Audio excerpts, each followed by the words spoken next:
ضعیف صاحب ستاسو په اند کوم لارو چارو په استفادې کولای سو افغان ولسونو ترڅنګ د پښتونخوا ولسونو چې کوم دي دغه د پاکستان د پوځي رژیم په دغه د سومني پوي کو د اتحاد لپاره کار وکړي؟ ډېر مهم سوال دی او ډېر ستراتیژیک سوال دی. زه په دې عقیده یم دوه درې قدمه دي چې موږ باید واخلو. یو قدم دا دی چې موږ په افغانستان کې د ملت سازي فکر ډېر پیاوړی کړو او ډېر زیات کار باید ورته وکړو. یو ځل د خپل ولسونو منظم کو او د امارت سره یو ځای کو، اواز د امارت سره یو ځای کو او د افغانستان د ولسونو راويش کو ویش وساتو، د افغانستان په مسایلو کې آگاه وساتو، د افغانستان د حساسیتونو سره، د افغانستان د ګټو سره، د افغانستان د مستقبل سره، د افغانستان د مشترکاتو سره، د افغانستان د اقتصاد، د افغانستان د اهمیت، د ارزښت تمامیت، د مینه، د محبت د وطن دا ټول باید پچ پیدا کو په دې باندې کار وکړو. دا څو کسان کولای شي. یو دای چې د حکومتي پلوه دا کار باید وشي. دویم دای چې د مطبوعاتي پلوه باید ډیر زیات توجه ورته وشي. دریم دای چې د فرهنګي پلوه څخه چې علمي پرمختګ هم دی او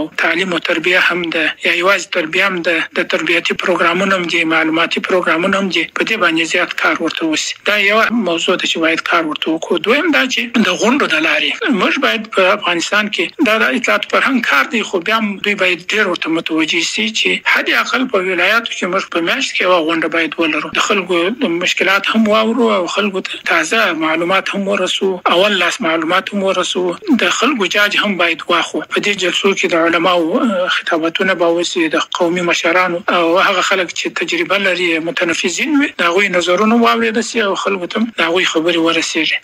دریم دا چې په نړیوال ډګر کې موږ باید ډېر زیاته لابي وکړو، که دا په اول لاس یې، که په دوم لاس یې، که په دریم لاس یې، مستقیم او غیر مستقیم باید ډېر زیاته لابي وکړو، کار وکړو او د خپل اهمیت او د خپل حقایق خلکو ته وړاندې کړو. دا یو موضوع ده. د اخوا ولسونو چې څنګه د مشکلاتو څخه خلاصولای شو، موږ د هغوی سره باید هر وخت په تفاهم کې، د هغوی سره باید خبرې شریکو، د هغوی سره معلومات شریکو، د هغوی سره جلسې ولرو، د هغوی سره ټلیفوني اړیکې ولرو، د هغوی سره د چا خبره د مرګ او د ژوندۍ معلومات ولرو. ځکه دا ټول زموږ قومونه دي، که څه په موږ باندې ظالمانه حکم دلته حاکم شوی دی چې هغه د ډیورن لاین دي، خو دا موږ ټول یو وینو، یو خلک یو. موږ باید روابط ډېر وساتو او د دښمنۍ د فکر څخه هر وخت باید ځان وساتو، دا ټول ملتونه وساتو. موږ په سوله، په امن او په ثبات کې باید ژوند وکړو.